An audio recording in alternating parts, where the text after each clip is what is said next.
Om Vakratunda Mahakaya Surya Koti Samaprabha Nirvignam Kuru Me Deva Sarvakaryeshu Sarvada. Om Shri Mahaganapataye Namaha. Om Shri Gurubhyo Namaha. Harihi Om Sadashiva Samarambham Shankara Acharya Madhyamam Asmadacharya Paryantam Vande Guru Paramparam Asmad Gurubhyo Namaha. Shruti Smriti Purananam Alayam Karunalayam Namami Bhagavad-padam Shankaram Lokashankaram Shankaram Shankaracharyam Keshavam Badarayanam Sutra Bhashyakritau Vande Bhagavantau Punah Punah Ishvaro Gurur-atmeti Murti-bheda Vibhagine Vyomavad-vyapta-dehaya Dakshina-murtaye Namaha. Om Shri Medha Dakshina-murti Swamine Namaha. Om Sahana Vavatu Sahano Bhunaktu Sahavidyam Karavavahai Tejasvinavadhitamastu ma vidvishavahai. Om Shanti Shanti Shanti. Harihi Om Shri Gurubhyo Namaha. Harihi Om. Namaste, Guruji. Namaste once again to all of you. Karam Guruji. Pranams Guruji. Namaste. So you must all have seen the title of today's talk, Bhagavad Gita, a manual for right living. Not just a manual of life. It's a manual for right living. That's the most important part we have to understand. And how we can call Bhagavad Gita a manual for right living is what the subject matter we will see today. If we actually think about it, every human being in his or her life is pursuing various goals. Different types of goals. Some are short-term, some are long-term goals. And throughout our lives, this is what we are doing. We are busy fulfilling or struggling to fulfill these goals. And these goals, whether it is short-term or long-term, they vary from individual to individual. One person may be struggling to buy a house. Another person may be struggling to sell a house, in fact, right? Similarly, when one person is struggling to get married to somebody, another person is struggling to get rid of someone whom he has married. So everybody has got some goal or the other, and sometimes for individuals, these goals could be opposite also. And also these goals, they get revised from time to time. They don't remain the same. Sometimes it so happens that what were our childhood goals no longer are the goals that we are pursuing today. Even sometimes what we were searching for or trying to fulfill a few weeks ago may no longer be the goal for us right now. So these keep on changing over time also. Okay. And from age to age also, these goals differ from generation to generation. Today's generation, their goal is to get all these electronic gadgets and all. In our generation, previous one, we couldn't even think of all these things. Rather, getting a transistor radio was a big achievement. Right? That was the goal. Our parents used to promise, if you get very good marks, I will get you a transistor radio or a watch or something like that. Today, all this stuff, no, there is no transistor at all, in fact. So these goals which we keep on pursuing keeps on changing from childhood to adulthood, from person to person, from time to time, from age to age. These are all different goals we pursue. But if we look a little deeper into this pursuit of these goals, we will find that in and through all these goals, there are certain basic fundamental goals is what we all are pursuing through these goals. We can call them basic goals or fundamental goals or universal goals of humanity. We can call them by any name. And these goals were valid few in a few years ago or in the previous generations also, these goals will remain valid for future generations also, as long as humanity exists on this earth. In fact, why humanity? These goals are there even for animals. But in their case, these goals are instinctive, whereas in the case of a human being, these goals are very well defined. What are these goals? These fundamental or underlying goals, which is the basis on which we are actually pursuing all other goals. The first goal is called Artha Purushartha. In fact, the Shastras define these goals as 4 goals. Artha, Kama, Dharma and Moksha. 4 goals say, right? Security, Artha. Kama, desires.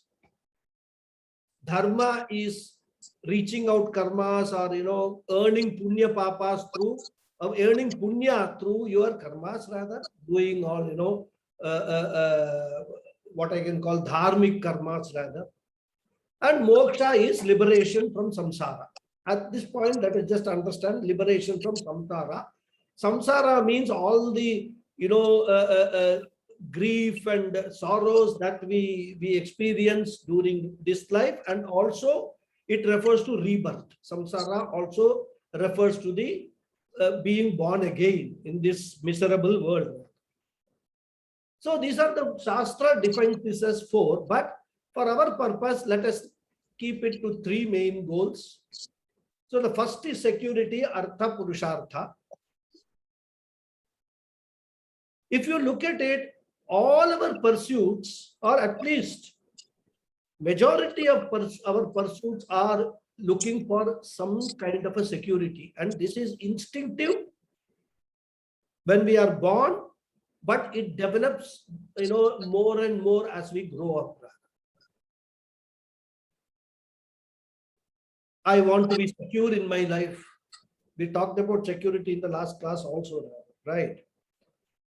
The pursuit of goals of getting food security, buying a house is what security. So this Artha Purushartha, which is the goal for security, underlying this, all these pursuits, many of our pursuits is this Artha Purushartha, our goal for security. Various type of insurance policies we take for what? Securing ourselves. In fact, one of my friends used to say that if you talk to an insurance agent, you will start believing that dying is better than living. He will convince you that you take a policy and then die, and then your family will be live happily ever after. So this search for security through various means of insurance and all that is the underlying or fundamental goal behind all the other goals that we pursue in terms of taking either insurance policy or even appointing a security guard. For people who in Bombay and all, they will know, even otherwise also, societies and all the housing societies, they have security guards. For what? Securing ourselves, keeping ourselves safe. So whether it is house insurance, car insurance, security team, this is cameras, CCTV cameras for what? Security only, right? So if he's a singer, he will take a throat insurance. Football player, insurance for the legs, like that. And if he's a painter and all, he will get insurance for his fingers, so that if something happens to his fingers, he will get a huge amount of money from the insurance people. So these are the goals which we follow, take this insurance and all, but underlying all that is one fundamental goal. That goal is Artha Purushartha, search for security. That is our fundamental goal. Okay. And the next goal which everybody pursues is peace. I want to lead a very peaceful life. I don't want any disturbances. I don't want any surprises in my life. So everybody wants peace. I want to avoid all those circumstances, all those situations, including all those people who are capable of disturbing my peace of mind. So this peace is the second goal, what we can call Shanti. First was security, Artha. Second is Shanti. And as I said, this search for peace is instinctive in animals, and in human beings it is well developed. And because of the free will that we have, we can actually actively pursue this. And that is why, people will have in their houses, if their house is big enough, a separate room for meditation. And whenever they feel they want peace, they will go and sit there, lock themselves inside. Or others, they will buy houses or some resorts, in some hill station and all. Why? I want to go there and be peaceful. Whole day and night in the city, I don't have any peace. So at least for a couple of weeks, 3 weeks, 4 weeks in a year, I will go there and be peaceful. So buying all these timeshares, resorts and all are for that purpose only, to enjoy peace. So this is the second fundamental goal. That is Shanti or peace. And the third one, which is again very universal and very, everybody as it is, everybody wants to be happy. Happiness, Ananda, Sukham is the third goal for everybody. And it's also an eternal goal. Desire for enjoyment. If it is very hot, sitting in a very, nice AC environment, Sukham, happiness gives. Otherwise, it will cause distress. So this is the third fundamental goal we pursue. So Artha, Shanti and Ananda, we can say, or Asha, we can say, right?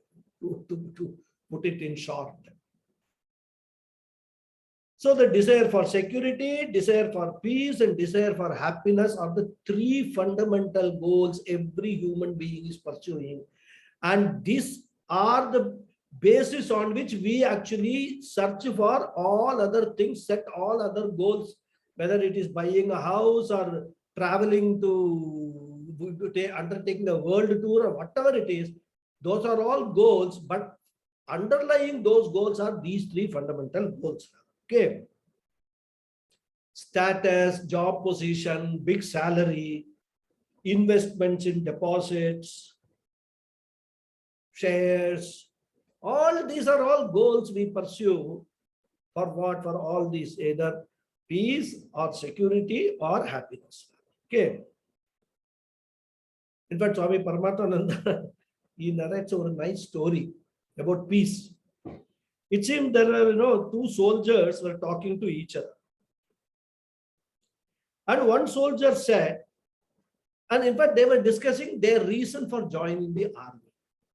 So one soldier said, I love war, and that is why I joined the army. And he said, I was not married, and I love war, and therefore I joined the army.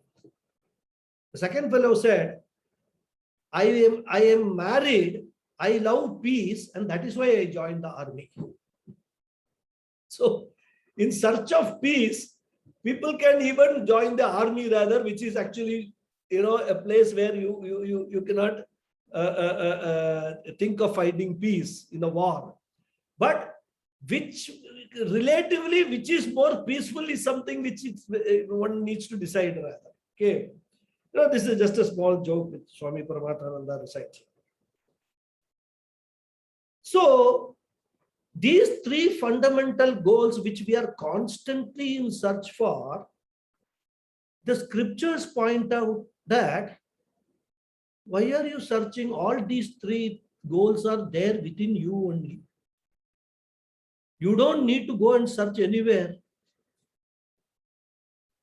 And in fact, scriptures use the word only. That means if they say these are within you, then we can say, okay, they are within me and they are outside also. But scripture says, no, they are within you only. This peace, this happiness, and this security, these three fundamental goals are all there for you to discover within your own self. You don't need to go anywhere else in search for them. And this is quite a revealing statement, or for some people it will be a shocking statement, and they will actually dismiss this as something the scriptures are talking. I don't want to use the word nonsense, but it doesn't make sense. How can they be within me? Right? Scriptures say that your search for this outside you is a misplaced search. You are searching at the wrong place. So therefore, according to the scriptures, the fundamental human problem is misplaced search. That is the problem all human beings are suffering from. We are searching for what we want. First of all, we know what we want. We want security, we want peace, we want happiness. Fine, no problem. Scriptures say, yes, these are the human goals. But scriptures say, what are you doing about it? You are searching for these three things in the wrong places. Whereas all these are available within yourself itself. So the question now is, if that is so simple, that it's available within us, why do we human beings search for this elsewhere? Well, there must be a reasonable explanation, right? And this search outside is also not easy. We all struggle for reaching these goals. Throughout our life, it's one struggle after another struggle for reaching one of these goals. For buying one house, how much struggle we have to do. Getting married, how much struggle. So all these goals we have, but then it is all full life of struggles. So what the scriptures say is, even though these three, this security, peace and happiness, this asha is available within you, they are hidden. And that is why you don't even think of looking at that place, because it is not available for you to immediately discover. They are like a treasure which is covered, hidden, It requires that Alibaba 40 thieves, like some mantra to open that cave and all that kind of thing, So it requires certain sadhana for you to uncover this treasure. Or you can even give the example of a borewell water. It is there under the ground. The water is there. And you are searching everywhere for water. It is there right under your feet, under the ground. All that you have to do is to get that water out for your consumption purposes. So this perennial borewell is there as a permanent source under your very feet. But that is covered with lot of layers. And that is why you are not able to realize that they are within you.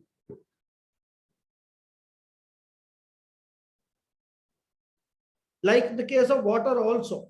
Sometimes the water will be so deep and it will be covered with different layers, some layer of rocks, then some sand, so many things, slush and all will be there. You have to go deep into that, and sometimes the people who do this borewell job, they have to dig 200, 300 feet, put the pipe to the place where the water is, pass through all these layers and then take out the water. Similarly, this for some people, it is actually buried so deep that they have to do a lot of sadhanas to get it out. For some people, it may not be so deep, so they will be easily able to tap this. And this process of tapping this is what is called self-discovery.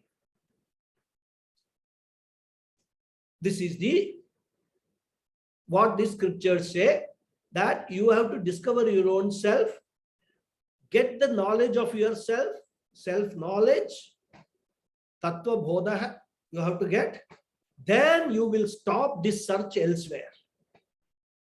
When you understand, when you find this treasure of all this security, peace, and happiness within your own self, that time you will start searching for them elsewhere. And you will then be able to tap them, enjoy that within yourself itself. This is what is self-knowledge is all about.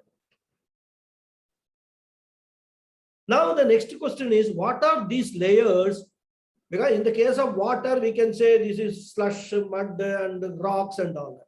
But in the case of these three, what are these layers which are covering it, and because of which we are not able to tap them or even understand that they are there?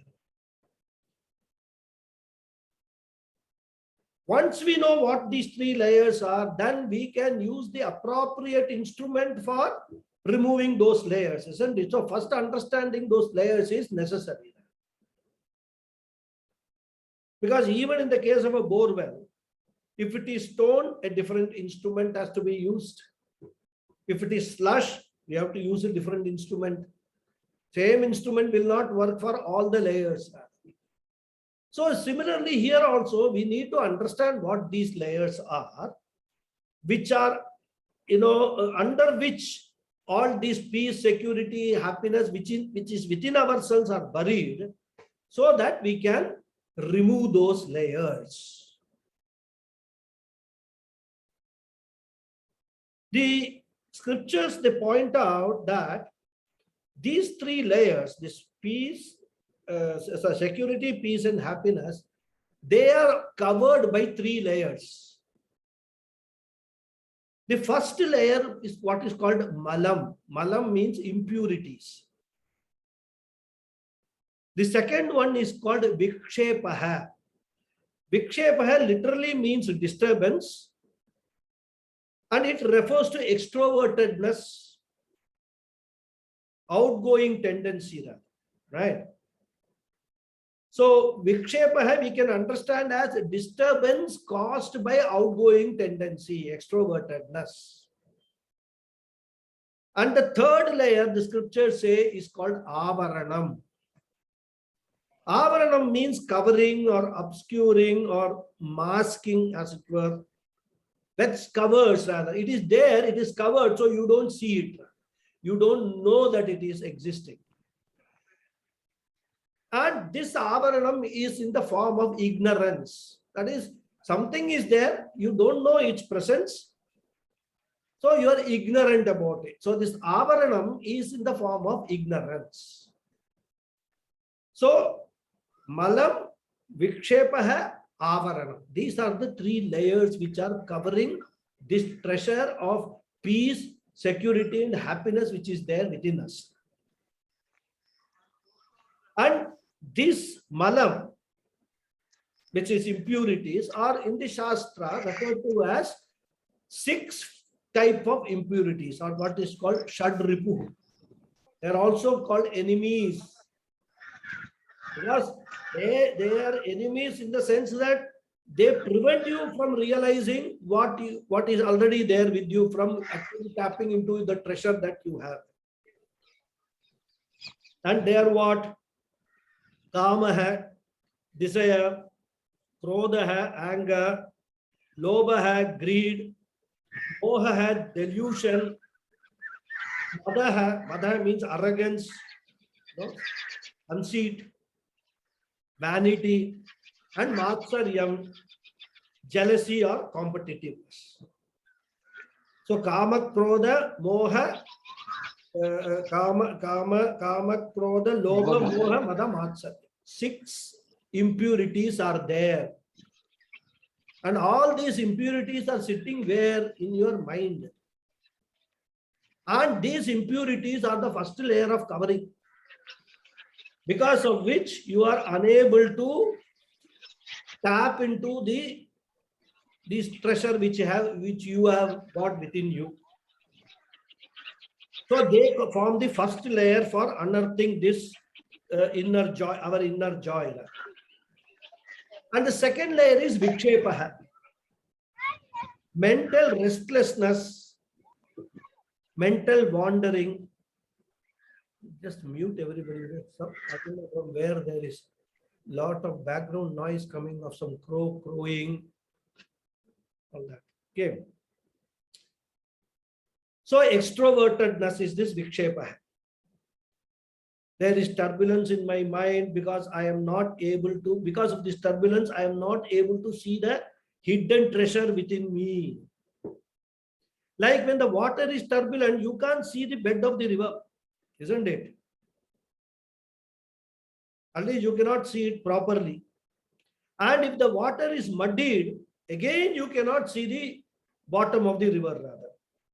Only when the water is very clear that you can actually see the bottom, the bed of the sea, or even river or even the sea rather.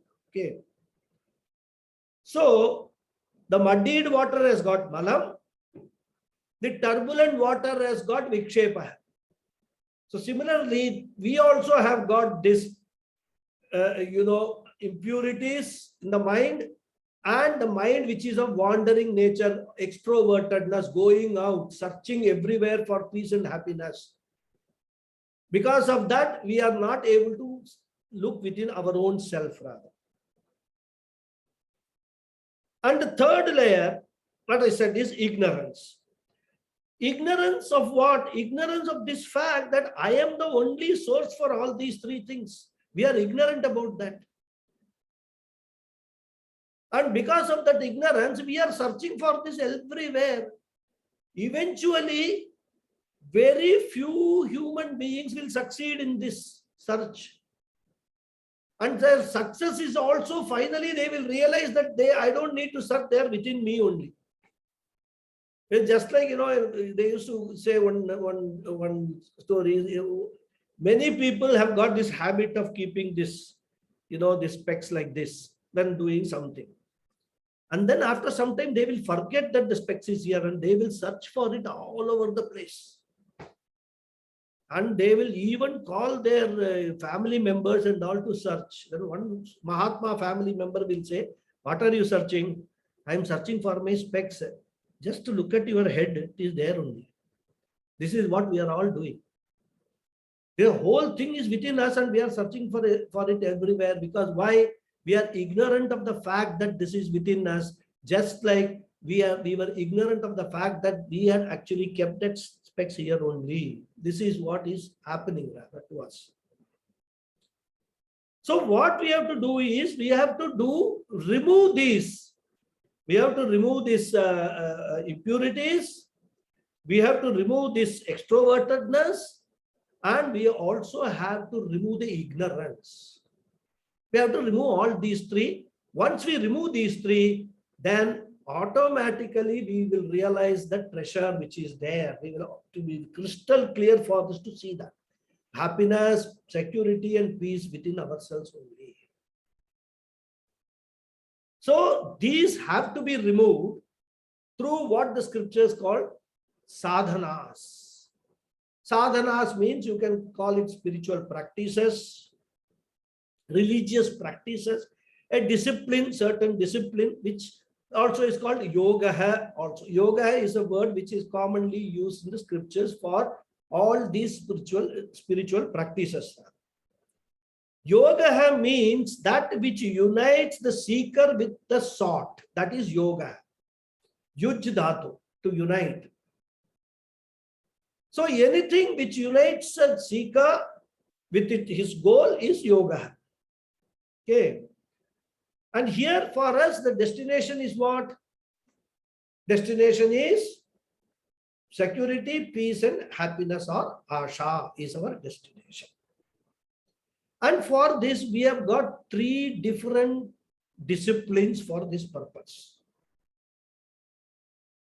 Three different disciplines for me to work on to discover the treasure within me. Right? To claim our own treasure.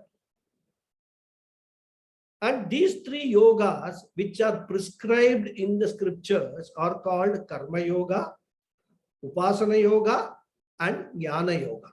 These are the three yogas which are prescribed in the scriptures. Karma yoga removes the first layer, which are impurities. Malam is removed by karma yoga. Extrovertedness, the vikshepa, is removed by upasana yoga. Let me clarify. When we say extrovertedness is removed, it only means cognitively removed. It is not exactly correct, really removed. In fact, vikshepa is a good thing, in fact, if you look at it from a different angle. It is because of this vikshepa shakti that we have, this extrovertedness, that we are able to enjoy what is there in the world. At least they give us temporary happiness. So if we enjoy, if we are extrovert with the full understanding that I have this goal, which I am seeking, which will give me happiness, but I understand fully it's a temporary happiness. So even when I seek, I don't get happiness, I am not bothered, because even if I had got it, it would have been temporary. Or even if I get that happiness and after some time it goes away, I am not going to be bothered, because I always knew it was temporary. It was never supposed to be permanent.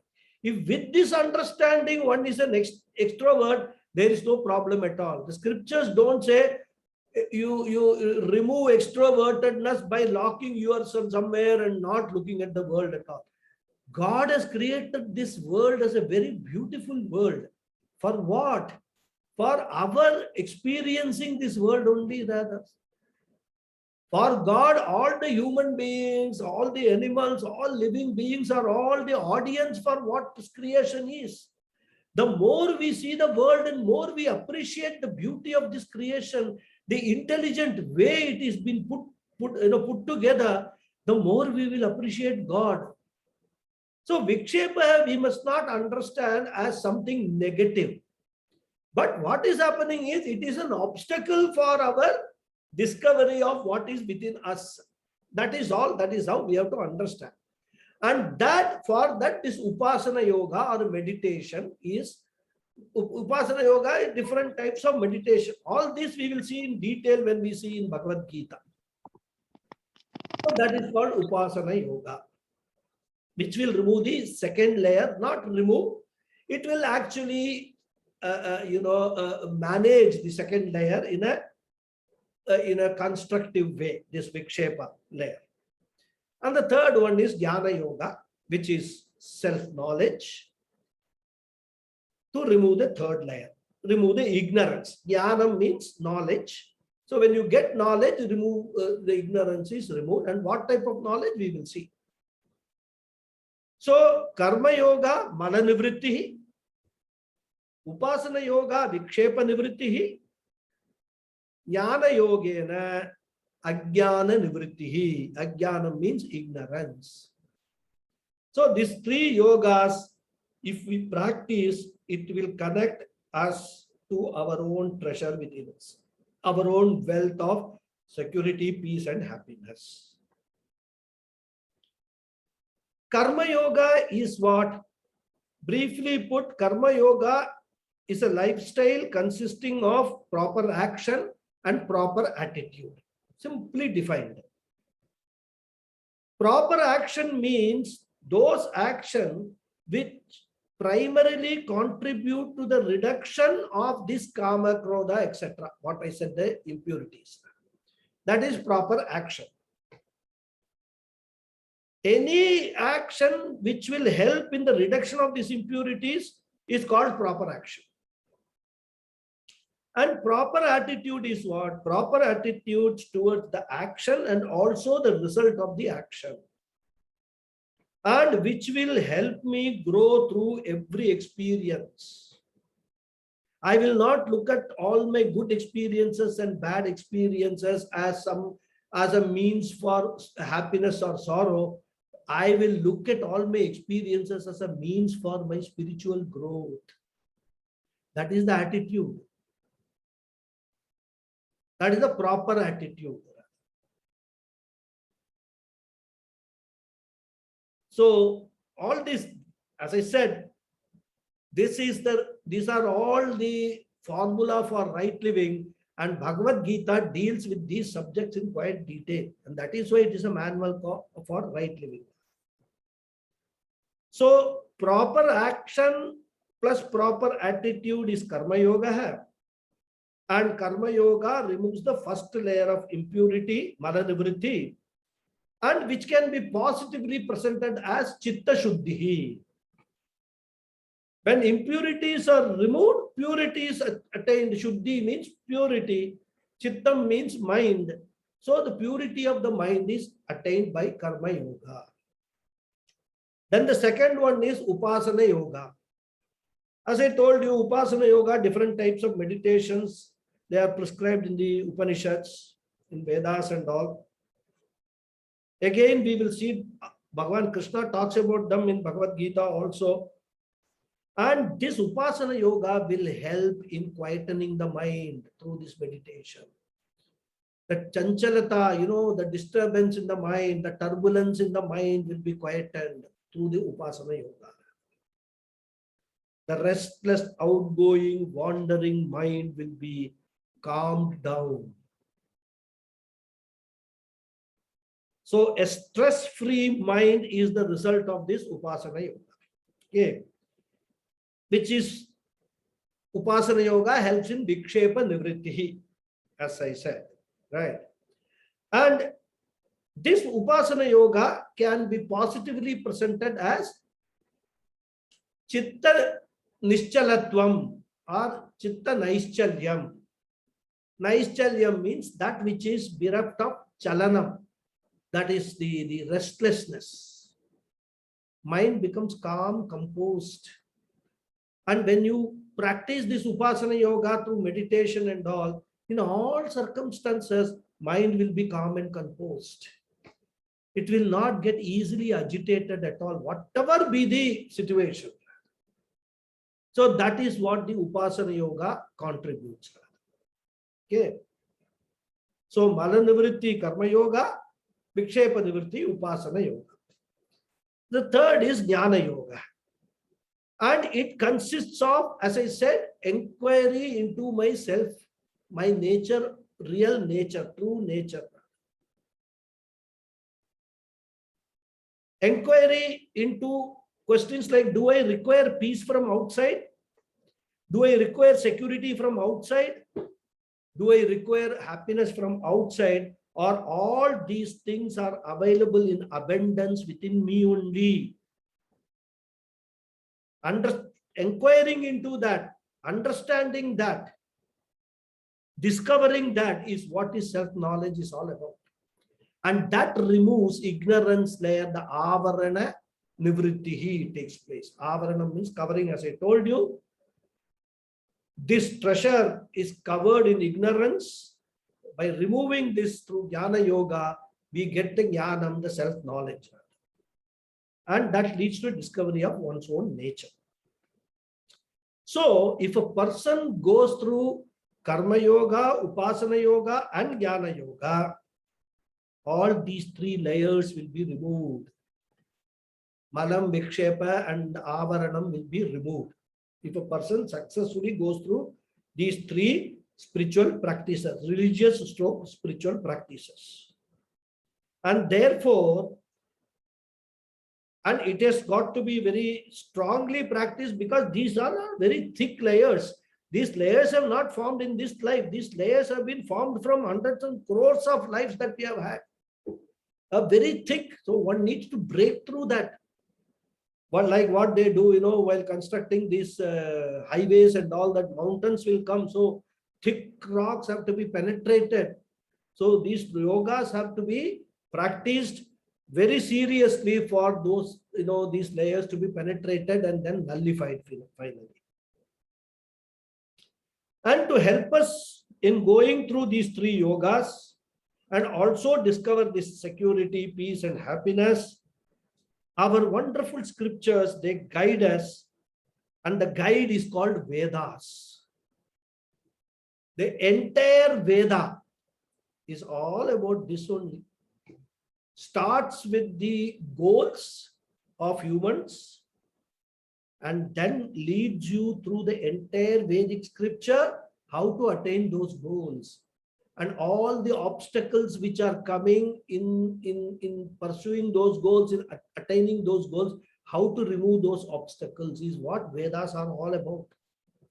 So Vedas, you can say, is a full-blown version of right living. Vedic living, that's what they call it. It's called Vedic living, Vedic lifestyle. That is a full-blown version. Okay. And who has given the Vedas? The Lord himself, Bhagavan himself has given the Vedas to humanity. That is the compassionate nature of Ishvara. Ishvara, while creating the human beings, knew that these are all what the human beings will want. So I should give them a detailed manual how they have to conduct their lives. And these are what brahmacharis go and learn in the Gurukulam. First, maybe 15 years, 16 years of the life is spent only in learning this. And these Vedas have got 4 portions. What are they? They are called Mantra Bhaga or Samhita Bhaga. Mantra and Samhita are one and the same. So this is the first portion, Mantra Bhaga. The second portion is called Brahmana Bhaga in the Vedas. The third one is called Aranya Bhaga, and the fourth one is called Upanishad Bhaga.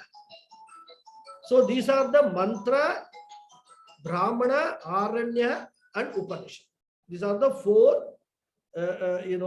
portions of the Vedas, how the Vedas are structured. The Brahmana Bhaga deals with Karma Yoga. And that is also called Karma Kanda. All Karma, 80% of the Vedas are Karma Kanda only. Brahmana Bhaga. They teach us Karma Yoga. Aranya Bhaga, they teach us Upasana Yoga. All types of meditation, how to do the meditation, that is all taught in this Aranya Bhaga. And that is also called Upasana Kanda. Then Karma Kandam, then Upasana Kandam. Then the last one is Jnana Kandam, or what we can call Upanishads. So the Karma Kanda teaches Karma Yoga, Upasana Kandam teaches Upasana Yoga, Jnana Kandam or Upanishads teaches us Jnana Yoga. So one needs to go through all these 3. And you will ask, what about the Mantra Bhaga? We talked about Samhita Bhaga. Mantra Bhaga, it contains a lot of hymns, mantras, suktams and all that in praise of the Lord. In praise of Ishvara, various devatas and all. We got Shri Suktam, Durga Suktam, Medha Suktam, Purusha Suktam. So many are there. Rudram, Chamakam, they all come under Mantra Bhaga. And we have to first practice that, because nothing in our life we can achieve without the grace of Ishvara. That we must put it in our mind very, very firmly. Without the grace and blessings of Ishvara, in whatever form, in all Saguna Brahman forms and including Nirguna Brahman, as pure consciousness, existence, consciousness and limitlessness, that Brahman or Ishvara's blessings is required for us in all our pursuits. So the Mantra Bhaga is to be practiced along with all these 3. It is not a separate portion. It is a portion which comes with all these 3. Even for a sannyasi, when he has given up all the karmas, none of the karma kanda applies to a sannyasi, because sannyasi has attained chitta shuddhi. The karma kanda has delivered, karma yoga has delivered it, what the result it has to deliver. He does not need to perform any karmas any longer. In fact, no agni karma he needs to perform. At the time of taking sannyasa, formally sannyasa, he bids goodbye to Agni, even removes his sacred thread and throws it into the river. and then he takes on this sannyasi robes, the ochre robes. But a sannyasi is not prohibited from chanting Rudram Chamakam. Sannyasi can chant prayer to Ishvara because he still remains a creation of Ishvara. As a sannyasi also, he is a creation of Ishvara and he can chant only Rudram Chamakam. He is given exemption that he should chant, in fact, not can, he should chant Rudram Chamakam. That's the only the mantra from mantra bhaga sannyasi is permitted to chant. So why I'm saying is this mantra bhaga is all inclusive. Like bhakti runs through all our activities, all these yogas. Karma yoga, underlying is bhakti. Upasana yoga, underlying is bhakti. Jnana yoga, underlying is bhakti. So bhakti is not a separate thing. Bhakti is the undercurrent which connects all these things.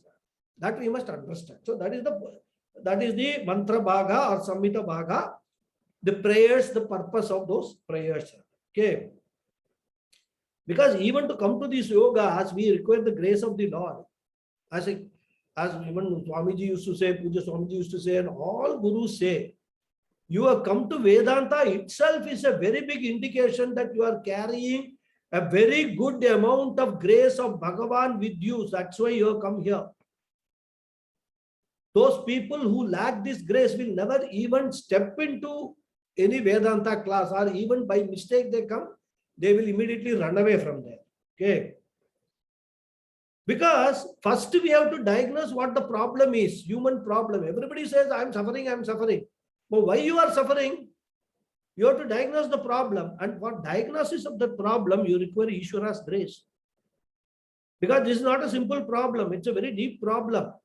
And only when we read the scriptures, we know what the nature of this problem is. Otherwise, we are totally ignorant. And we will go on misplaced search. We will go to the cloth shop and search for shoes, pair of shoes there. That's what we are doing, in fact. In fact, Swami Paramathananda ji researched another very nice anecdote. I don't know how many people know that there is in Kumbakonam, there is Mahamaham, that's a big tank. And during a particular festival, millions of people join there and take a dip in that waters. Very crowded place in Kumbakonam. Many of you may know this. So one person went and took a dip in that tank during this Mahamaham. And in that process, he lost his diamond ring in the tank. He tried to search where it has gone, but because of the crowd, he couldn't search. So he came out. He didn't know what to do. Then as he was walking, he saw another tank, which was totally empty. Nobody was there. Oh, he said, oh, this is an empty tank. Let me search for my ring here. So he got down into the tank and started searching. And then one passerby came. He said, what are you searching? So he said, I am searching for my lost diamond ring. So that fellow said, oh, it's a very difficult, it's a big tank, so I will also help you. So that fellow also joined the search for the diamond ring. Similarly, so many other people came. Everybody were very nice people, helpful people. Some 20, 30 people were searching for the diamond ring in that second tank. Then one Mahatma came and asked them, what are you searching? They all said, we are searching for the diamond ring of this person. But where was this lost? It was lost in that Mahamaham tank. Then why are you searching here? So it is because it's easy to search here. There is so much of crowd, we can't search there. So this is what we all are doing in our life. This may look like a joke kind of a thing for many people, but we are searching for peace, happiness, and security because it is more comfortable to search for them in this world rather than search for them within your own self, which is more cumbersome, which is covered by this the avarana, vikshepa, and malam. So we don't want to do that. And we are searching here and there and all. That's what this is the fundamental human problem, misplaced search. searching in the wrong place for what you want. So this is what is the Vedas give the road map, or what you can call the route map for our right living. But then Vedas are very, very vast scriptures. At least earlier times, people used to go to Gurukulam and study the Vedas. Today, that practice is completely gone, rather. Because there are Rig Veda, Yajur Veda, Sama Veda, Atharvana Veda, and Yajur Veda has got two portions, Krishna Yajur Veda and Shukla Yajur Veda. So much is there to study in Vedas itself. So Bhagavan took pity on the human beings, especially in this Kali Yuga. Says that in this Kali Yuga, people will be very much extroverted. So much of malam will be there. Kali itself means strife, fighting. That is the meaning of Kali. Kali Yuga means a yuga which will be characterized by all these impurities, fighting, everything. So Bhagavan took pity on us. He was so compassionate. He gave the entire Veda route map in a condensed form, in the form of Bhagavad Gita. So if Vedas are a very detailed roadmap for right living, Bhagavad Gita is an abridged manual for right living. What Bhagavad Gita contains is nothing other than what is said in the Vedas. But Bhagavan has chosen all those things very selectively for our purposes, which we will easily understand, even if we do not have the knowledge of Sanskrit language. Still very simple. And the best proof is if you have studied the Upanishads, if you have studied the Vedas, many slokas in Bhagavad Gita are literally a reproduction of those mantras. If possible, if you are interested, whenever we are seeing the slokas, with the best of my knowledge, I will tell you from which Upanishad this particular sloka has been taken. Not all of them, many of them. From where it has been taken. At least we can say whether it is from Jnana Kanda or Upasana Kanda or Karma Kanda, it has been taken. That much we can certainly associate the contents of Bhagavad Gita with these, the structure of the Vedas. So the condensed version of this Vedas is what is Bhagavad Gita into 700 verses. Vedas are containing more than 20-30,000 mantras. Whereas Bhagavad Gita has presented the whole Vedic plan, Vedic lifestyle in 700 verses, in 18 chapters. So compared to the Vedas, it is relatively a small work. And as we know, it occurs in Mahabharata, the dialogue between Lord Krishna and Arjuna. And if we have learned Bhagavad Gita, we would have learned the essence of the entire Vedas. Okay. So our traditional Acharyas point out that if you can't study the Vedas, if you don't have the opportunity or the time or inclination, at least study Bhagavad Gita. And that is why Bhagavad Gita is becoming more and more popular. People are looking for answers and they are finding it more and more in Bhagavad Gita. The answers are there, all answers for their life's questions. And Shankaracharya says in Bhagavad, in the Bhajagovindam also, Bhagavad Gita kinchit adhita ganga jalalava kanika pita sakritapiyenam murari samarcha kriyate tasya yamena charcha. Yamena na charcha. Right? So basically, I don't have time to go into explaining this. But what he says is that if you don't have an opportunity, or even if you do not study any other scriptures, at least study Bhagavad Gita. Kinchit adhita, at least study Bhagavad Gita. And it will be very useful in getting a direction in our life. So Bhagavad Gita Shastram, it's called Shastram. Shastra means Veda. It is Saraha, the essence of the Vedas is there in Bhagavad Gita. But studying Bhagavad Gita is like solving a jigsaw puzzle. Because all these messages in Bhagavad Gita about Karma Yoga, Jnana Yoga and all are all spread all over the place, mixed, like a jigsaw puzzle rather. So even though the Vedic vision is expounded in a condensed form, the messages are all mixed up, and therefore it requires a guidance of a guru who has a broader vision of the whole Vedas, the broader Vedic vision, in order to unfold the message which is there in Bhagavad Gita and contextually explain it. And this content of Bhagavad Gita or the Vedas itself, Bhagavan himself says it is secret, it is Guhyatamam. 15th chapter, he says Guhyatamam. In the 18th chapter, he says it is Guhyam. He tells Arjuna, this is a secret. Normally, people are not allowed to know, go through this unless they are prepared for it. They are qualified to receive this knowledge. This knowledge will not be given. Just like, if you are not prepared for a medical study, you will not be admitted into a medical college. So for those people who don't have the inclination for the medicine, the medical knowledge is a secret knowledge only. They won't know. Similarly, this knowledge also is a secret knowledge. Therefore, to receive it also, one needs to have all the qualifications. Tattva Bodha students will know what qualifications I am talking about. Sadhana Chatushtaya Sampatti has to be there to receive this knowledge.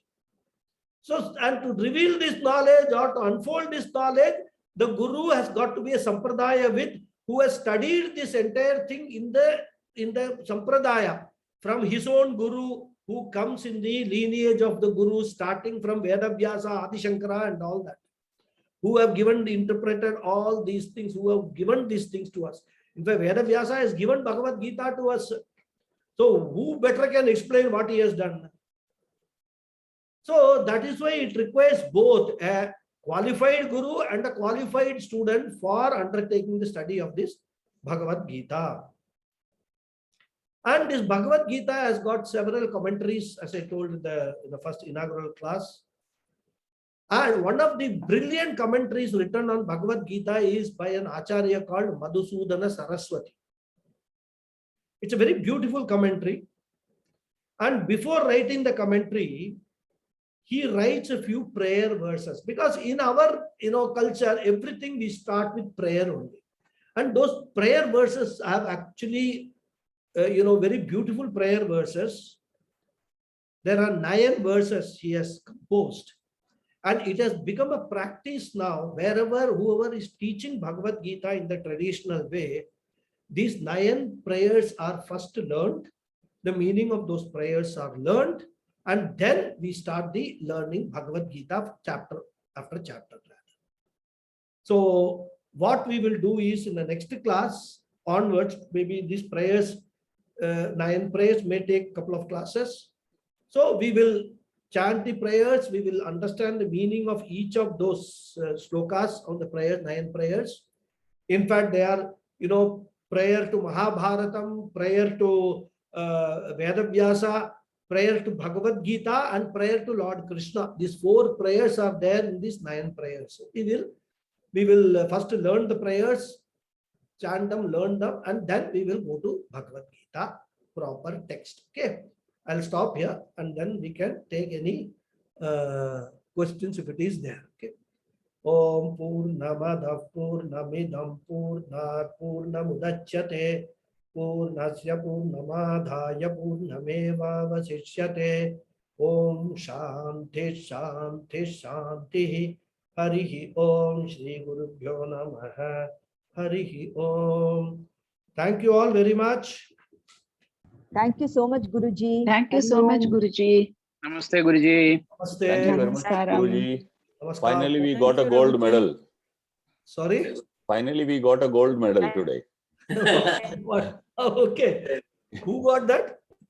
The javelin throw. Oh, he got gold. Oh, very He's good. an army the guy. Chopra. Army Yeah, fellow. he was competing at the world champion, you know. Yeah. Nobody could beat him. He did extremely well. Very good. That's a very good news you are giving me at the end of the class. Thank you very much, Guruji. Thank you. Thank you, Guruji. Very much. Hari Om. See you all next. Thank you, Saturday. Guruji. Hari Om. Thank you, Guruji. Thank you. Hari Om, Guruji. Hari Om. Thank you, Guruji. Thank you.